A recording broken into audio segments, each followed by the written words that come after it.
This recent trade-in is a less common brand here in Chicagoland, but there's a handful that I've run into. It is a Canadian machine called an Easy-Flo, and they've been around a long time. They're still in business. This unit hails from a town called Chilliwack in British Columbia, and this machine looks like it's from 1998. It has a hanging cloth filter, an inverted weighted filter, similar to a beam, which would be the most popular brand that used that type of filtration. It's advertised as self-cleaning cyclonic filtration, which is dubious. I'm going to show you on this unit how to take that filter out and how to put it back in.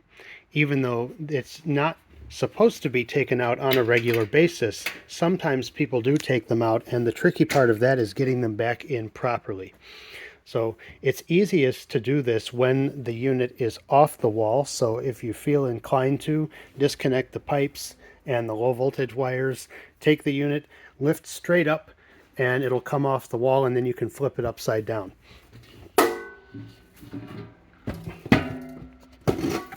So obviously we've already cleaned this one up a bit, but now that it's upside down, it's easy to see this filter, which is snapped into the groove in the can.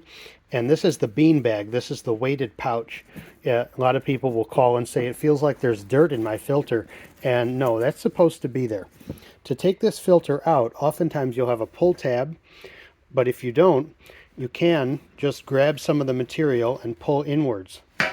If this is the first time the filter is coming out in many years, then that's going to be a lot more difficult than I'm showing it here, but that's what you do.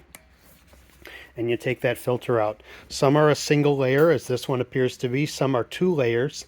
And the problem with the 2-layer ones we found is that dust can work its way through the first layer and get trapped by the second. And then you will feel these masses of fine dust inside the filter, and they can't be vacuumed out. You either have to machine wash the filter several times and then let it air dry, or you just simply have to cut the first layer and shake the dust out and then tape it back shut. Not that I've ever done such a thing. The other thing to be aware of is on a lot of these machines there is a secondary filter. This one's just a screen. Sometimes you'll have a little pad, and it takes only a tablespoonful of dust to block that off and really choke off your airflow. So you'll want to check that. After cleaning this filter, the correct way to install it, to make sure that it is in this groove where it needs to be, is to take the filter, I'm going to try this one-handed, and kind of make like a pretzel. So you're folding that band, or you're bending it. You don't want to fold it. And then you're going to set that in the groove, and it should fairly pop into place when you have it seated properly. So that looks good. What you don't want is for this filter to be not in the groove, because what can easily happen then is that either it falls out, or the dust works its way around it, or it gets sucked up against the intake, and in any of those cases you will kill your performance, and eventually you'll kill your machine. So if you're going to mess with the filter, you have to make sure to get it back in properly. Now normally it shouldn't be necessary to touch the filter. As I mentioned, it says it's self-cleaning, and what that means is when the vacuum is on, the filter is sucked up like this, the heavy dirt goes into the bucket, the light dust clings to the filter, and then when it's shut off, this weight drags the filter down slowly and sheds most of the dust off of it. However, every time you take the bucket off, you'll see that this filter is coated in crud. The best way I've found to clean it for a homeowner is, if you have another vacuum like a shop vac, just take the bucket off, take your shop vac, and vacuum that filter off. It doesn't have to be clean enough to eat off of. You just want to get that cake of dust off of it that's going to impede the airflow. So now that that's back together, you can reassemble it and hang it on the wall. The other caution I'll give anytime you take the bucket off to empty is to make sure that the gasket is not folded under. It's really easy around the back where you don't see it to fold the gasket under and get it caught in the lip. Something like, let's say like that.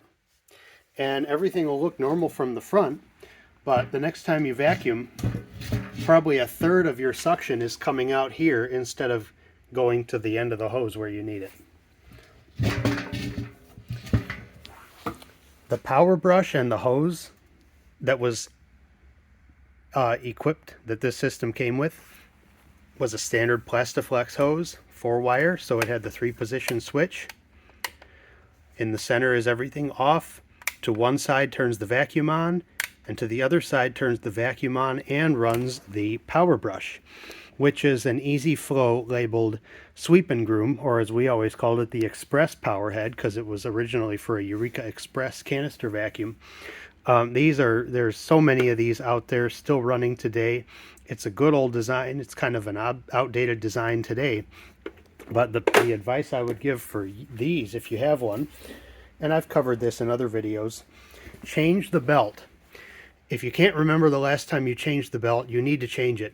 And buy a Kirby belt. This is a Kirby, let's see, what is it? It's a 301-291. And it's the same size. It's the right size to fit this, except it's got a more durable kind of knurled tread pattern on the inside. And that really wakes this thing up. It'll make that carpet look like fresh mown grass, and it lasts about twice as long as the belts that are the ones made for these with the white dots on them. So anyway, hope those couple of tips helped you. Hope you found this interesting. If you're in the Chicagoland area and you need your central vacuum system serviced or upgraded, or if you'd like to have a system installed in your home, reach out to us, drop a comment. As always, thanks for watching. Happy vacuuming.